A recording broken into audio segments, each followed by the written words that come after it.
మీ పిల్లలకు అమరావతిలో ఒక ప్లాట్ బహుమతిగా ఇవ్వాలి అనుకుంటున్నారా? అయితే అమరావతి నుంచి హైదరాబాద్ వెళ్లే హైవేకి దగ్గరగా కంచకచర్లలో ఉన్న షిరిడి సాయి ప్రాజెక్టు వారి శ్రీనివాసం వెంచర్లో నేడే ప్లాట్ బుక్ చేసుకోండి. అన్ని అనుమతులతో డెవలప్మెంట్స్ పూర్తి కావస్తున్న ఈ వెంచర్ బ్యాంక్ లోను సదుపాయంతో రిజిస్ట్రేషన్ కు సిద్ధంగా ఉంది.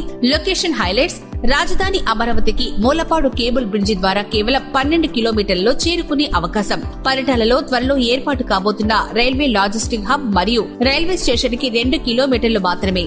అమరావతి హైదరాబాద్ హైవేకి 500 మీటర్ల దూరంలో, ప్రతిపాదిత అమరావతి ఔటర్ రింగ్ రోడ్డుకి లోపల భాగంలో అమృత సాయి, ఎంవీఆర్, ఆర్కే, నిమ్రా మొదలగు ఇంజనీరింగ్, మెడికల్ కాలేజీలకు చేరువలో. ప్రాజెక్టు హైలైట్స్: 40 మరియు 30 అడుగుల తారు రోడ్లు, వెంచర్ చుట్టూ కాంపౌండ్ వాల్, ఎంట్రన్స్ గేటు, ఆర్చీతో పూర్తి భద్రత, అండర్ గ్రౌండ్ డ్రైనేజీ వ్యవస్థ, ఎల్ఈడీ లైట్లతో కరెంటు సదుపాయం, రోడ్లకు ఇరువైపులా పూల పండ్ల మొక్కలు, 100% వాసుతో